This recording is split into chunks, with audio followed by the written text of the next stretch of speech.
Throughout the modern era, most NBA teams, when they're making their long playoff push and they have their established players, they usually make their runs from 4 to 7 years. And when I say modern era, I'm talking about Magic Johnson, Larry Bird, all the way up until present day. But we always seen these teams have a 4 to 7 year stretch where they make their runs year in, year out, deep playoff runs, and they're trying to make championship pushes. And I believe the longest stretch we've seen was from Tim Duncan and the Spurs. But if I'm wrong about that, you guys correct me on that. With the new upcoming CBA, this everyday occurrence with teams on this type of level will be put to the test. And we're going to see many duos throughout the league, even the guys that are up and coming like Desmond Bane and Ja Morant. We're going to see those duos have a much narrower window to make their championship run. And that's because with the new CBA, once guys qualify to make a certain percentage of the cap, whether that be 35% or less, with these max deals, which fluctuate up and down depending on the player's circumstance, how often they make all NBA. But once you have two players that are kind of almost touching the super max threshold of 35% of the cap, it becomes difficult to put solid players around these duos. Because now going forward with the new CBA in 2024-2025 season, teams that start to go over the cap by 17 million from back-to-back seasons, I believe 2 out of 4 years, they start to get punished.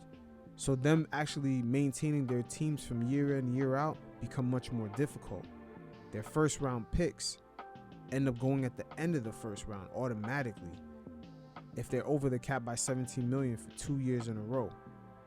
Or if they're over the cap by 17 million for 2 out of 4 years.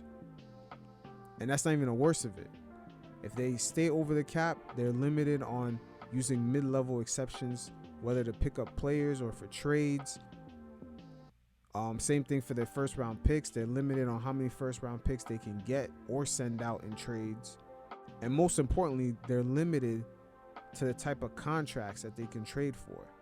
So if they have a supermax player, things are not working out, they can only trade him for another supermax player until they get under that $182 million threshold.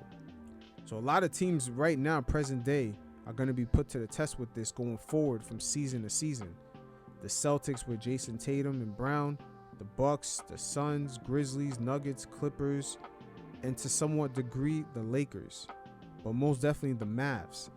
As the Mavericks move along, they're going to try to put pieces around Kyrie and Luka, and things might get a little tricky because they're going to have to dip in and out of being over that luxury tax line of $182 million. Now, the Boston Celtics are a team that everyone's looking at to see how they're going to maintain this squad with both Jason Tatum and Brown making all that money, especially when Tatum next season is eligible for his extension. As you can see, this season they're still under the second apron tax. They hit the first apron, but mainly with the new CBA, all the penalties really kick in with that second apron. They kind of lock you in to the players that you have. They make it hard for you to acquire new pieces around the players and move guys around that are not working out. So the Celtics for next season and the season after, depending on what role players they want to put around Tatum and Brown, they're always going to be close to hitting the threshold of $182 million. So the fact that teams are going to have to go in and out of the second apron like that is going to leave that window of guys making their championships run smaller and smaller. Not only the money and the books have to balance perfect, but things on the court have to be perfect also. Guys got to be healthy. Guys got to be clicking on all cylinders and maximizing their time together while they still have it on the court, because you never know.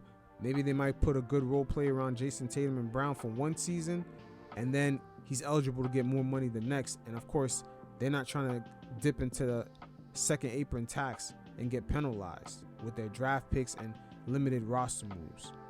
It's almost like these teams in a way have to operate how the Lakers have been operating the past few seasons. Even though they got LeBron James and Anthony Davis on the books, they seem to have gone with the development of some younger guys and just trying to find gems that kind of fit to their team.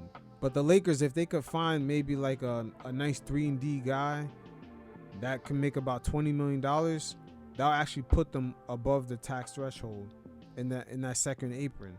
So right now they're kind of stuck in the middle ground where they can only really afford well, not afford, but they're only willing to sign guys around the $15 to about $11 million range. So this is the conundrum a lot of duels are going to have, is that once two guys are making 35% of the cap, their teams are going to have to be really selective on who they get, and their development is really going to have to be keen. But mainly for the first time, a lot of these duels, their championship windows, much more narrow than before.